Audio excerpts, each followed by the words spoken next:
બહુ બહુ ગેસની તકલીફ ને બધું હતું. તમારે અહીંયા આવ્યા 4 વાર આવ્યા ત્યાં બધું કમ્પ્લીટ થઈ ગયું. રેડી રે.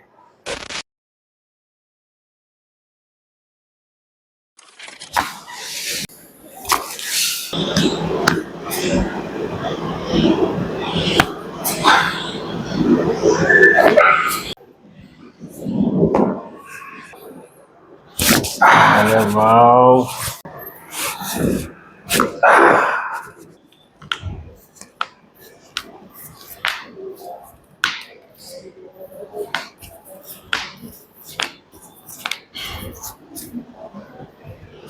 Loose loose loose.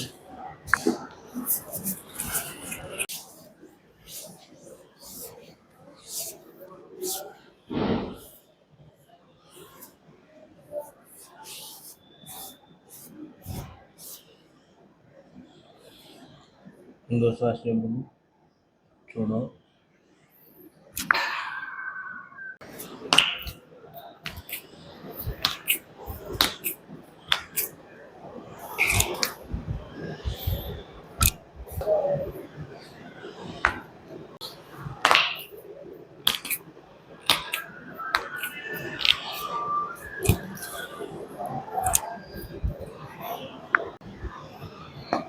તો મિત્રો આપણી સાથે અત્યારે સંજય પ્રભુજી છે, જેમને ખૂબ ગેસની તકલીફ હતી. તો આપણે પૂછીએ, પ્રભુ આપ ક્યાંથી આવો છો ને શું તકલીફ થતી હતી? હું સુરતથી સાહેબ આવું છું. ગેસની એટલી તકલીફ હતી ભયંકર ને માથું એટલું બધું દુખ્યા કરતું કે કોઈ કલ્પના ન કરી એમ. અને પહેલી જ વાર તમારી ત્યાં દિવાળી આવ્યો ને એટલે મને લગભગ 60% જેવી રાહત થઈ ગઈ.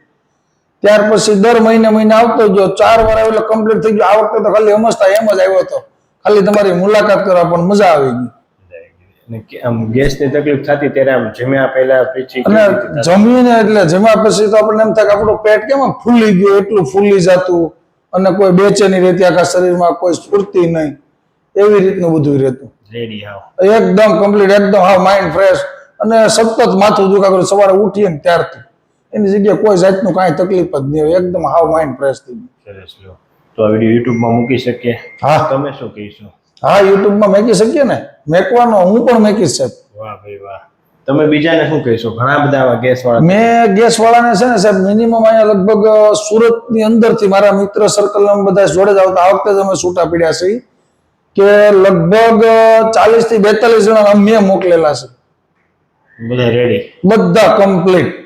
40-42 જણામાંથી સમજો ને કે 25 જણા તો હવે હાવ કમ્પ્લીટ થઈ ગયા. ઓલા જે બીજા છે ને એને 2-3 વાર કદાચ આવવું પડે તો પડે, બાકી બધા કમ્પ્લીટ. ખૂબ ખૂબ આભાર પ્રભુ. આભાર સાહેબ. જય સ્વામિનારાયણ.